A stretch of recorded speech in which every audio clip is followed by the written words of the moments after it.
Récemment, dans ma commune, ils sont allés, ils ont tué 12 personnes, dont des élus. Les cadres de la communauté qui sont à Bamako se sont émus, ils sont venus en grand nombre ici. Comme c'est mes parents, je pouvais leur parler sans langue de bois. Sinon, si c'était d'autres, si vous les parlez comme ça, ils vont se fâcher. Je leur ai dit que, vous savez, vos vies, ceux qui sont morts chez nous, je leur ai dit que leur vie ne coûte pas plus cher que ceux qui sont morts à Bandiagara, au centre du Mali, vers San, Tchala, ceux qui sont morts à Nara. Parce qu'en réalité, il s'agit de recouvrir l'indépendance et l'autonomie de décision du Mali. On appelle en Bamar que Mali Horoyana Dambe Sigam. C'est de ça qu'il s'agit en fait. Il y a des gens qui ont décidé que nous devons être des éternels soumis, en ne tirant pas les leçons de l'histoire. Je dis souvent que nous sommes un peuple réfractaire à la suggestion. Même pendant la pénétration coloniale, pendant que certaines zones ont été colonisées en 6 mois, en 1 an, chez nous, le colonisateur a fait 38 ans de guerre physique. Du 22 septembre 1878, la guerre de Saboussiré, au 9 juin 1916, la destruction de la confédération de Oulimeden. Mais entre ceux-ci, chaque groupe ethnique a opposé la résistance. Et c'est pour cela que d'ailleurs, quand le colonisateur a décidé de recruter des soldats, des militaires pour les envoyer dans ce qu'ils appellent le groupe de tirailleurs sénégalais pour les 2 guerres mondiales, ils ont choisi des hommes dans les localités où ils ont eu le plus de résistance. Et je sais que beaucoup d'hommes de chez vous sont devenus militaires. Ce n'est pas par hasard. Parce que c'est un peuple qui n'a jamais accepté la suggestion. Comme beaucoup de tribus du Mali. C'est toujours révolté. Même quand le rapport des forces lui était défavorable, il a plié mais il n'a jamais rompu. Et même après l'indépendance, même maintenant, vous venez de citer beaucoup d'hommes en armes qui viennent de votre zone géographique. C'est tellement que ce n'est pas le hasard. Parce qu'on les a tous choisis suivant leurs compétences. Vous savez ce que je dis à mes enfants et à des jeunes, je dis dans la vie, tout ce que vous faites, faites pour être les meilleurs. Vous êtes balayeur, vous êtes peintre, vous êtes ingénieur, vous êtes militaire. Parce que tout pouvoir qui s'installe pour sa propre survie, il a besoin des hommes compétents. Donc ces hommes que vous venez de citer, qui sont les chefs militaires, c'est leur valeur intrinsèque qui a fait que la nation a eu besoin d'eux aujourd'hui. Beaucoup d'entre eux, c'est des parents, sont des paysans, sont venus de l'armée comme ça. Donc, l'histoire ils ont eu des bras longs, ainsi de suite. C'est leur valeur intrinsèque, leur courage d'homme. Ça, c'est connu pour votre communauté. Pendant les différentes rébellions, qui nous ont tous été imposées de l'extérieur, je dis toujours que c'est de l'extérieur que les gens viennent provoquer ces guerres-là chez nous. Ce qu'il y a à faire face, il y a beaucoup d'enfants, de ressortissants de chez vous. Il y a un qui est parmi vous, même ceux qui sont loin de l'armée ont dû entendre parler de ses exploits. Moi, j'ai connu son nom bien avant de le voir physiquement. Et c'est avec beaucoup de plaisir que j'apprends que tous les chefs militaires que vous venez de citer viennent de votre zone. Ce n'est pas le hasard. Ça veut dire que le destin du Mali aujourd'hui, il se joue dans les mains d'un certain nombre de ses fils, parmi lesquels beaucoup sont de votre région. Le principal défi du Mali aujourd'hui, c'est la lutte contre le terrorisme. Et aux avant-postes de cette lutte-là se trouvent des enfants de votre localité. C'est une très lourde responsabilité, mais c'est aussi un honneur. Parce qu'un jour, ces pages de l'histoire vont être écrites. Les hommes qui ont fait l'histoire du Mali, ils vont apparaître dedans.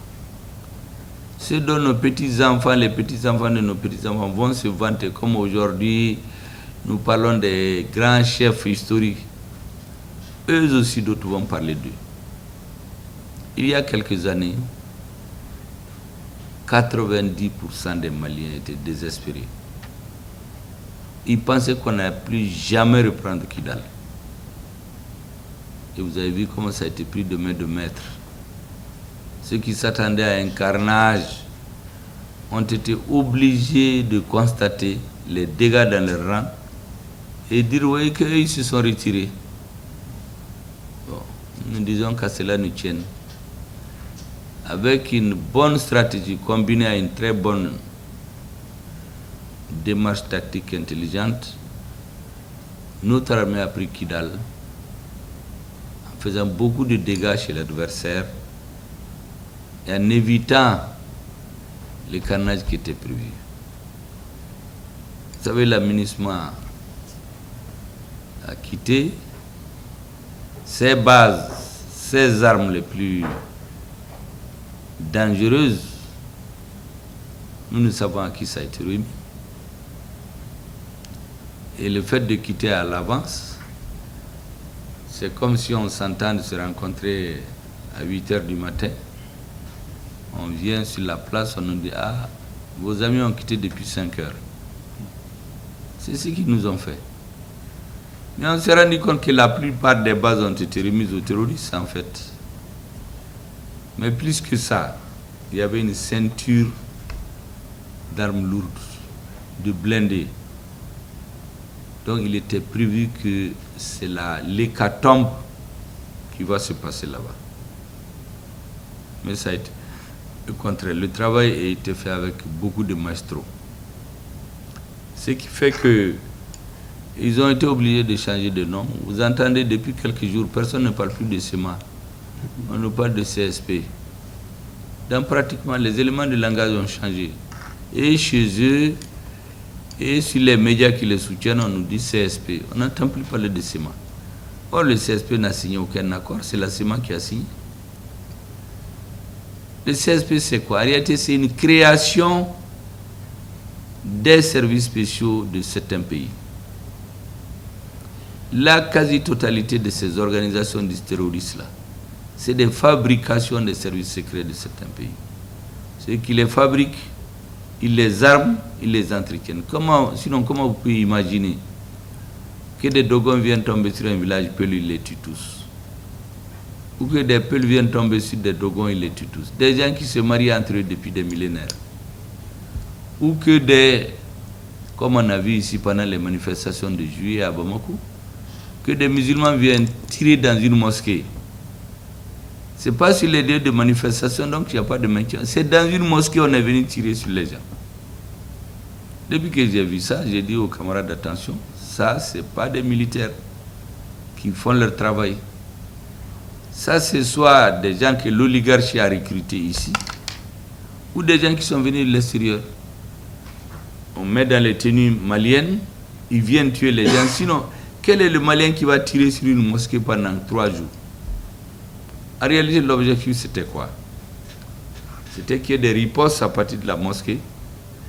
Il y aurait eu la moindre riposte, on allait rentrer tuer tous les fidèles là-bas et éparpiller des armes, dire que c'est une cellule terroriste dormante qu'on a trouvée. Et le mouvement serait discrédité. Mais Dieu n'a pas voulu. Le mouvement a continué jusqu'au jour où il y a eu des Maliens qui, au nom de l'armée, ont pris leurs responsabilités pour éviter que le pays bascule dans le chaos. Après, on a erré pendant un certain temps. Jusqu'à ce qu'on a commencé à nous envoyer des fleurs en disant que oui, ce que vous avez fait en 3 mois, les autres n'ont pas fait en 7 ans. Mais après, on a compris ce qui se passe. Moi, j'étais témoin du fait qu'il y avait un complot international. Peut-être certains ne sont pas au courant, qui consistait à regrouper toute la classe politique qui naïvement croit qu'elle fait bien, démocratie, pour isoler les militaires. Ensuite, régler les comptes avec eux et au nom de la population. Dieu merci, ça n'a pas été le cas. Et la transition a pris une nouvelle trajectoire. Ce que nous avons appelé la rectification de la trajectoire de la transition. Qu'est-ce que nous avons compris? Nous avons compris que sans un changement de paradigme, notre pays ne peut pas s'en sortir.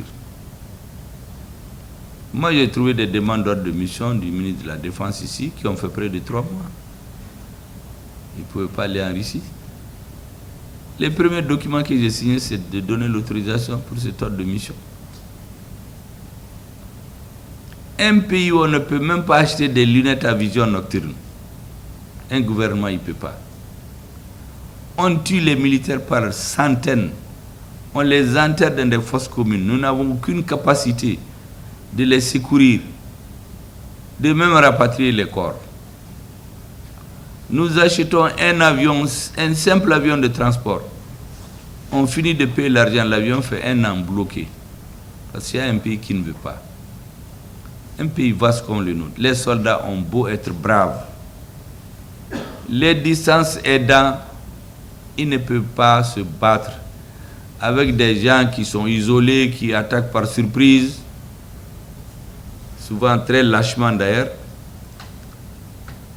Et tout pouvoir au Mali et dans un pays vaste comme le nôtre, qui néglige la puissance aérienne, ne peut pas me convaincre qu'il travaille pour le pays. Ce n'est pas possible. On en a vu les cas. Je donne tout le temps, peut-être les gens en ont même marre pour ceux qui écoutent tout le temps. Mais comme c'est symptomatique, les gens le voient. À la base d'Endeliman, il y a une base financée par la MINUSMA, construite par Barkhane. Et vous savez quoi? Ils ont oublié, s'il vous plaît, entre guillemets, de faire un forage. Tout le monde sait que le premier besoin de l'homme, a fortiori dans le désert, c'est l'eau. Donc nos soldats sortent pour aller chercher de l'eau dans les hameaux qui les entourent. Les terroristes étudient leur chemin, leur tracé, ils les surprennent un jour. S'ils viennent 3 ou 4 pour puiser de l'eau, ils viennent à 50, 60, ils les envoient, ils les tuent. Ils mettent des bonbons d'explosifs, c'est ce qu'ils ont fait dans les camions. Ils vont rentrer dans la base, il faut exploser. Les soldats meurent. Ceux qui survivent se battent pendant 7 heures de temps. 7 heures. Il n'y a pas d'appui. La direction ne peut rien faire parce que nous sommes un pays avec 200-400 km dans le désert. Et les avions qui étaient là appartenaient à la MINUSMA et à Barkhane. Ils disent qu'ils ne sont pas venus pour se battre. On tue tous les soldats, on les met dans les fosses communes, on fait un communiqué à la radio-télévision et puis on continue en attendant les prochains morts. C'est ça la situation du pays. Il fallait changer ce paradigme. Il fallait changer les choses et avoir la suprématie dans les airs. Consacrer l'essentiel des efforts pour équiper le pays en armement.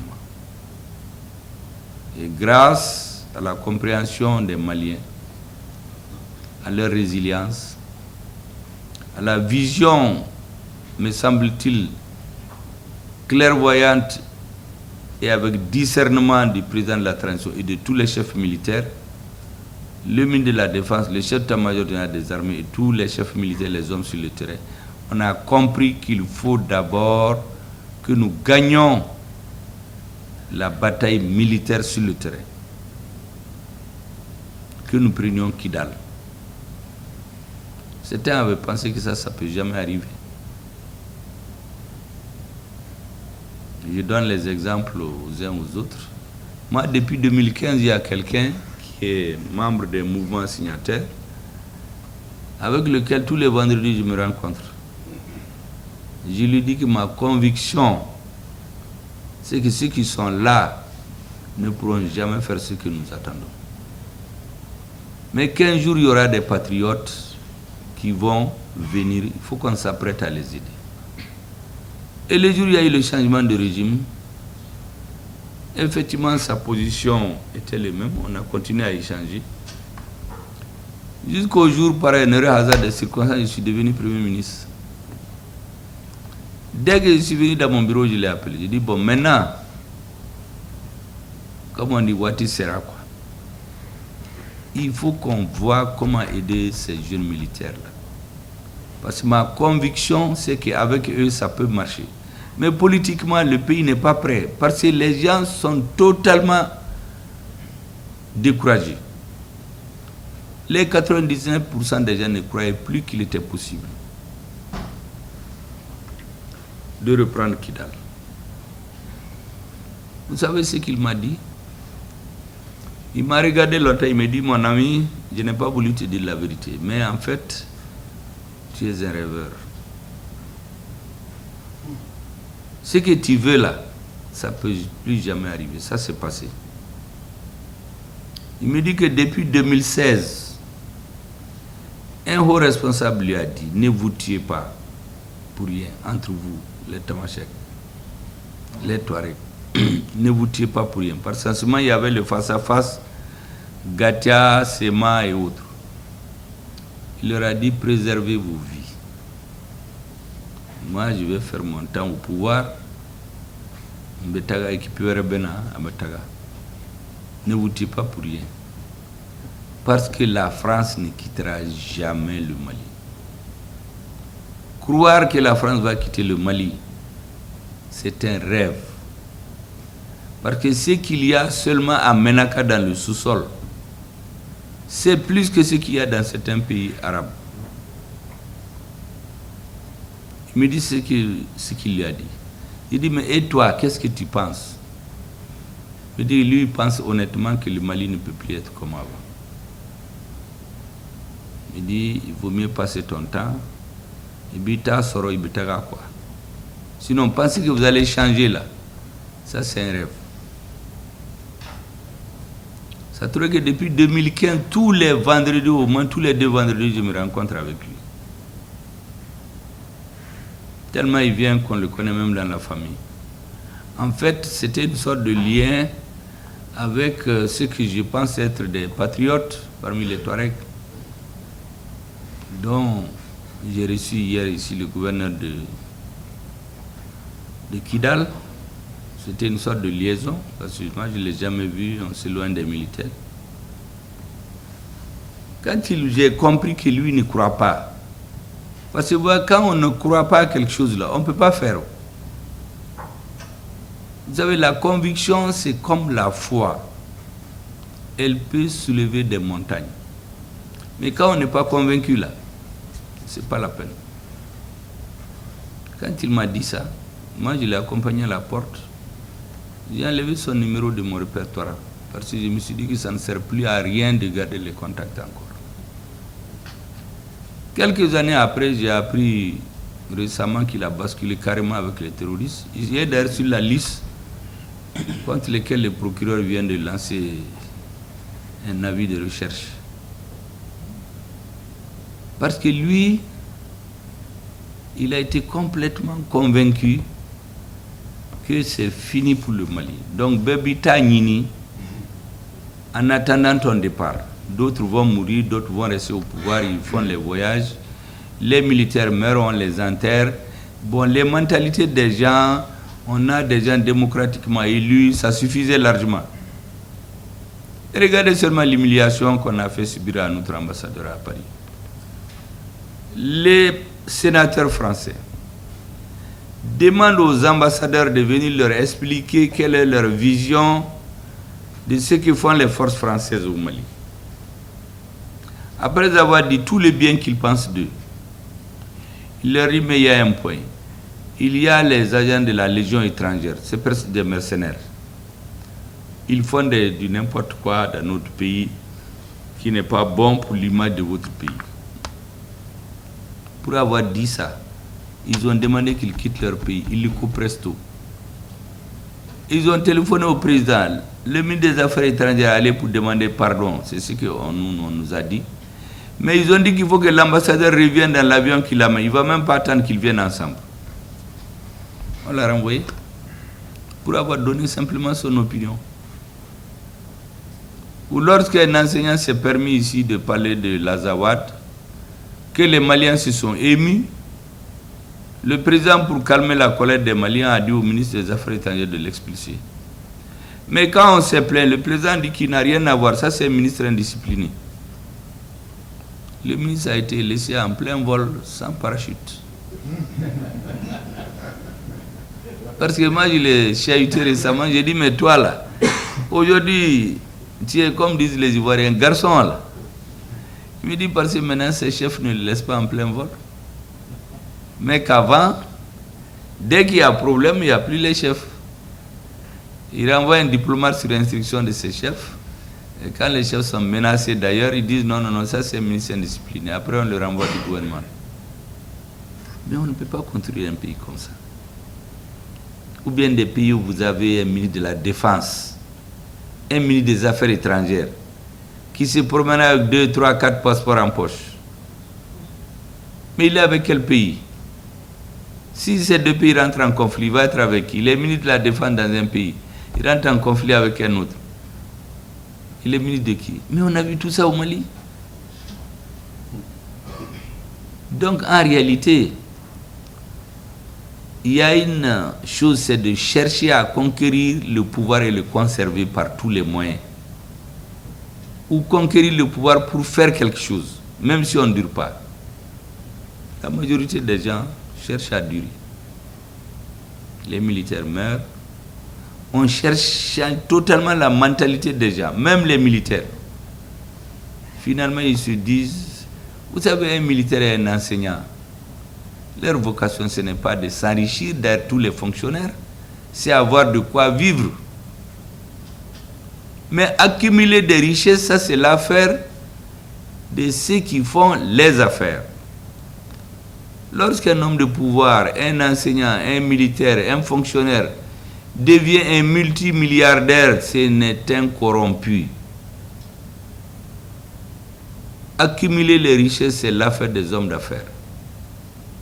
Mais chez nous, c'est finalement ceux qui sont chargés de travailler pour respecter les règles. L'argent, c'est pour eux. On sort l'argent pour acheter 4 hélicoptères. 6, il y a quelqu'un qui prend l'argent des 4, il met en poche. Les 2, on prend des vieux hélicoptères qu'on repeint et on les revend au prix du neuf. Celui qui fait ça, sa cravate bien tirée, il est dans les cérémonies, il voyage. Et si vous osez lui parler, c'est tant pis pour vous. Voici la situation dans laquelle on était. Et c'est cette situation qu'on a voulu mettre fin. Ça a été très difficile, comme vous avez dit. Il y a eu une véritable levée de boucliers. Trop de pression sur les militaires. Pour trouver, dit-il, un premier ministre qui n'est pas politique, qui est neutre. On fait des réunions, tous les grands partis du Mali se réunissent. Les ambassadeurs qui les mettent dans ça s'organisent tous, ils vont voir le président. Trouvez-nous quelqu'un d'autre, mais pas lui. Quand on a commencé à marcher des assises, les assises de Choguel, c'est un héritier de la dictature. Ils n'aiment pas les Maliens. Ainsi de suite.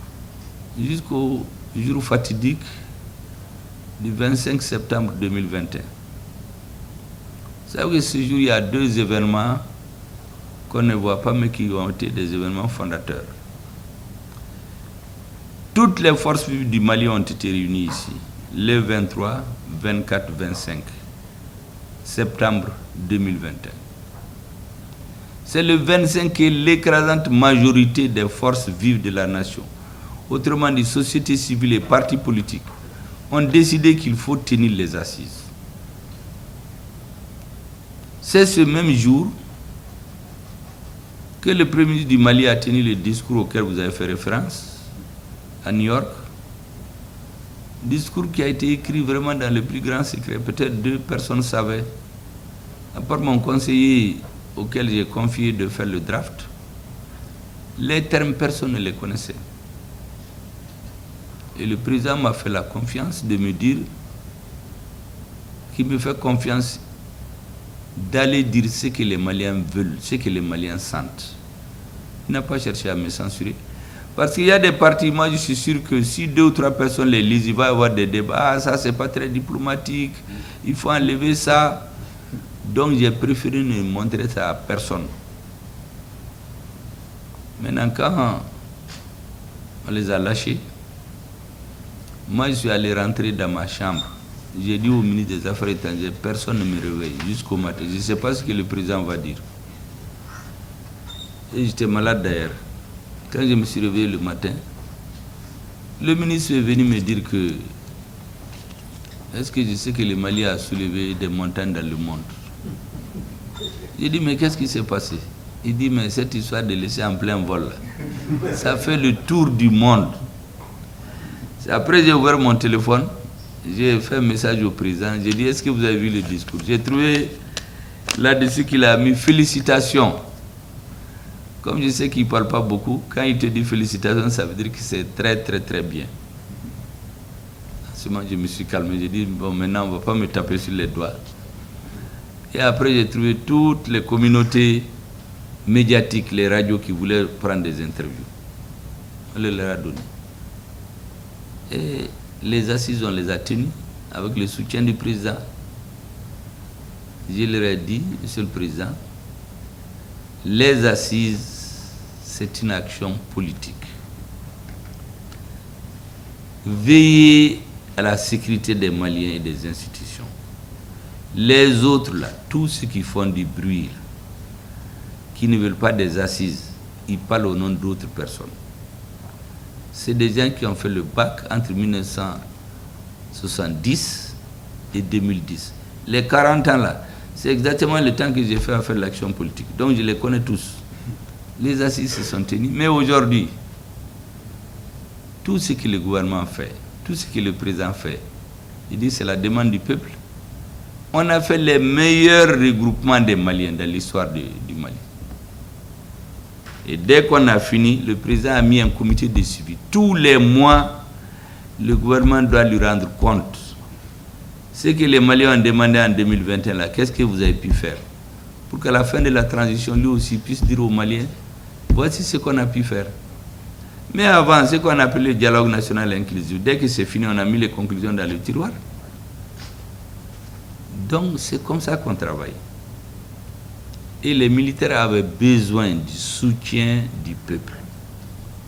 Parce qu'un soldat qui se bat, sa femme, ses enfants, son père, sa mère, ne mangent pas, ils sont dans des mouvements, ça ne va, il ne peut pas être tranquille pour se battre.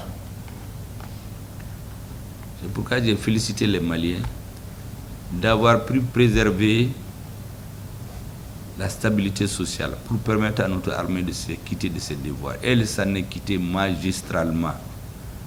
Quand on est rentré à Kidal, la CEDEAO qui faisait des réunions tous les mois pour nous condamner, personne n'a parlé du Mali. Personne n'a parlé de Kidal au dernier sommet de la CEDEAO. Mais pourquoi? Personne. Il y a des présidents qui disaient dans des conférences il y a 3 ans, mais il y a 50 000 forces étrangères au Mali. Pourtant le terrorisme progresse. Qu'est-ce qui ne va pas? Ils se sont tués. Pendant qu'ils critiquent notre président, Ils vont faire des selfies, des photos avec d'autres présidents d'autres pays qui ont fait aussi des coups d'État. Donc cette politique de 2 poids 2 mesures montre carrément l'hypocrisie des gens. Et leur intérêt, c'est pas notre peuple. C'est pour cela que j'ai dit aux autres, il faut qu'on soit convaincus que notre sort, c'est dans nos mains et celle de Dieu. Notre peuple, Dieu et nous-mêmes. Il ne faut pas regarder. Les autres voulaient nous asservir, laisser le terrorisme s'installer. Les peuples les plus braves, comme vous avez dit, les bois là, on les trompe, on dit bon, vous, on ne vous touche pas, hein. C'est les autres. Quand ils vont finir avec eux, en ce moment, ils vont se retourner contre vous. Parce qu'ils ont peur maintenant. Donc, c'est ça leur technique. L'insécurité, c'est d'abord au nord du Mali. Ensuite, le centre. Le centre, là, Mopti, ce n'était pas prévu que l'aménagement arrive au centre. On a amené l'insécurité au centre pour qu'on oublie le nord. Par ce nord, on a fabriqué des États. Il y avait des États dans l'État qui ont des mines d'or, qui ont des prisons, qui signent des papiers, qui vendent des terrains, qui exploitent l'or. Où va l'or? On ne sait pas. On sait seulement qu'il y a une partie qui vient ici, qui est distribuée aux membres de l'oligarchie plutocratique qui a pris notre pays en otage. Dans cette oligarchie, vous avez des politiques, des militaires, des juges, du n'importe quoi. En tout cas, c'est les gens parmi lesquels circulent le bien. Et c'est eux qui tiennent notre pays en otage. Ils sont dans les avions, ils voyagent, ils se réunissent, ils font les fêtes, ils vont danser sur les yachts, ils se font des selfies, ils font ce qu'ils veulent. Et ils ont pensé que ça ne va jamais changer. Or, ça a changé et ça va continuer. Parce que nous sommes un peuple béni. Moi, je suis convaincu de ça. Tous ceux qui se mettent à comploter contre le Mali, Halte sera Douma. Dieu ne va pas leur donner la route. Même les chefs d'État, j'ai mis certains en garde. J'ai dit de faire attention. Si vous regardez dans l'histoire, tous ceux qui ont poussé des gens dans une guerre contre le Mali, ils l'ont payé cher. La première rébellion, ils sont venus de l'extérieur. Ils ont été formés en Libye. Celui qui les a formés. Vous savez comment ça s'est passé. La deuxième, leur QG, c'était au Burkina Faso et en Mauritanie. Comment ces 2 présidents ont terminé. Le dernier qui disait aux militaires, oui, oui, vous êtes très faibles. Les terroristes sont plus forts, ils sont plus aguerris que vous. Mais quand vous dites ça dans une bataille, vous pactisez avec l'ennemi. Alors il y a tâche d'Amao. Et ça va continuer comme ça. C'est pourquoi j'ai dit à tous les pays de nous laisser en paix, qui s'occupent de leurs affaires intérieures et qui nous laissent aller dans le sens que nous voulons. Ce que nous sommes en train de construire aujourd'hui. Je venais de recevoir avant vous les ministres des Affaires étrangères de l'AES. Nous sommes en train de construire une nouvelle force unique en Afrique. Une force de défense collective, des affaires étrangères, de diplomatie collective, du développement économique et social collectif. Nos ministres sont en train de travailler pour trouver une architecture institutionnelle unique dans l'histoire, où l'unité africaine de laquelle les Africains ont rêvé depuis l'indépendance, on va la réaliser. Donc cette génération, elle n'a pas le droit d'échouer. J'ai dit la génération de Assimi Goïta, ils n'ont pas le droit d'échouer. Il l'a dit d'ailleurs. Et ils n'échoueront pas. Parce qu'ils ont des peuples qui ont compris. Et c'est pour cela que depuis quelques mois, moi-même dans toutes mes interventions, je ne fais que des hors-sujets, parce que quand je viens parler de la formation professionnelle, ou bien des enfants, les conseils techniques me font un discours d'1 page, mais après je fais 3 pages moi-même à côté, en train de parler d'histoire, de politique, du Nord, parce que c'est de ça que notre peuple a besoin. parce qu'on nous a caché notre histoire pour mieux nous diviser. C'est pour cela que j'ai dit aux Touaregs l'autre jour, le jeune qui est le patron des terroristes, Al-Ghabba Sagaïntala, contre lequel le procureur a demandé des mesures, mais son grand-père, Tahir Aguili, c'est lui qui a dit aux Français, en 1958, nous ne voulons pas être divisés. Vous nous avez colonisés ensemble, nous voulons aller à l'indépendance ensemble. Notre avenir est au sud. Toutes nos oueds coulent vers le sud. Si ce jour-là, ils avaient décidé qu'ils veulent un pays, les Français voulaient diviser. Mais parallèlement, il y a un petit groupe de militaires français qui étaient opposés à la politique de l'indépendance de De Gaulle, qui ont manipulé 300 personnes qui ont fait une lettre qu'ils ont envoyée à De Gaulle. Moi, j'ai une copie de la lettre. Mais ils ne sont pas représentatifs. C'est des individus que les militaires ont ramassés comme ça. Ils voyaient le nombre, 300 personnes. Ils disent qu'eux, ils ne veulent pas être indépendants. Ils veulent être une colonie française. Mais ils ne veulent pas être avec les Noirs du Soudan. Si la France ne peut pas faire ça, il faut qu'elle les rattache à la au Maroc ou dans le pire des cas à la Mauritanie. Cette lettre a été signée par 300 personnes. Les Français ont eu les deux. Mais l'autre là, c'est 9 chefs de tribus. Des Sonraï, des Peuls, des Touaregs, des Arabes. Ça fait des milliers de personnes. Donc c'est eux qui ont décidé qu'on va à l'indépendance ensemble. Maintenant, ceux qui ont fait leur petite lettre, les 300 personnes là, c'est ceux qui sortent de leur livre d'histoire, ils montrent aux jeunes Touaregs là qui ne connaissent pas l'histoire, pour dire que c'est leurs grands-parents ont demandé de diviser le Mali. Mais ce n'est pas vrai. C'est des individus qui roulent pour leur propre compte, que la rébellion arrange. Pendant qu'à Kidal, les gens n'étudient pas, les gens meurent de faim. Il y en a qui ont des châteaux à Bamako avec des piscines. Leurs enfants sont dans les grandes écoles à Bamako. Ils ont des passeports, ils voyagent. Mais ils créent le terrorisme à Kidal pour que rien ne marche. Parce qu'ils vivent de ça. On les appelle, on donne des valises d'argent. On a corrompu les gens pendant des années, des valises d'argent. Au lieu d'acheter des armes, on va acheter, on donne pour corrompre des gens. Ça ne sert à rien. Et c'est pourquoi j'ai dit au gouverneur hier que tous ceux qui ont du sang malien sur les mains, c'est fini. On va les attraper et les donner à la justice. Il y en a qui ont fait leurs écoles ici, ils ont eu leur diplôme.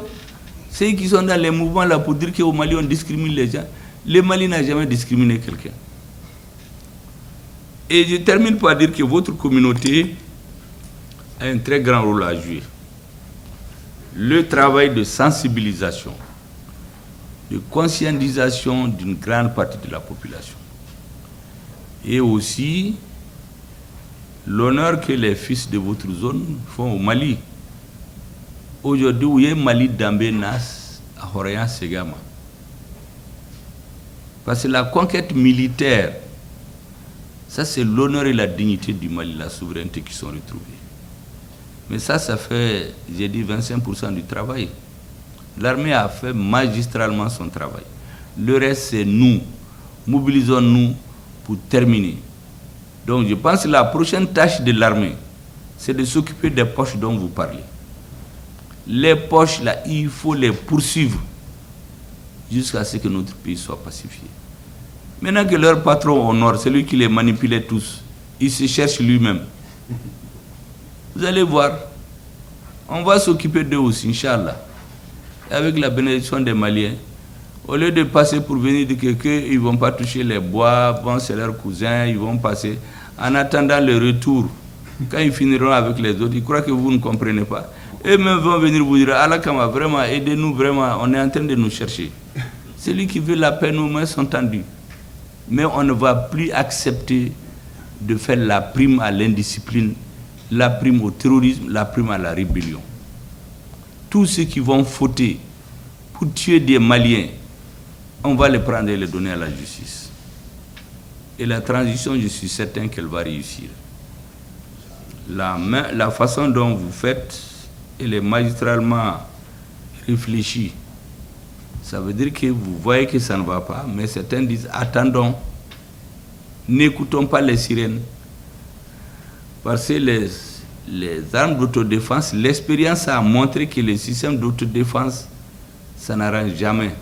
Parce qu'après, il y a des potentats qui vont s'installer. Vous voyez dans les milieux d'Ogon actuellement, l'autre jour, des amis d'Ogon sont venus.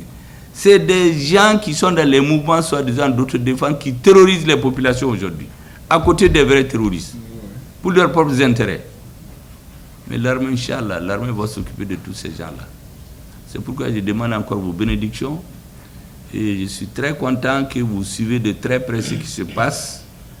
Vous nous donnez des conseils, parce que nous aussi, si vous voyez qu'on parle très haut là, c'est parce que quand on regarde à côté, on sait qu'il y a des gens à côté qui nous soutiennent. Si tu sais qu'il n'y a personne là, tu ne vas pas parler très haut. Hein. Donc vraiment, votre soutien et les mots que vous dites là, ça va droit au cœur des dirigeants.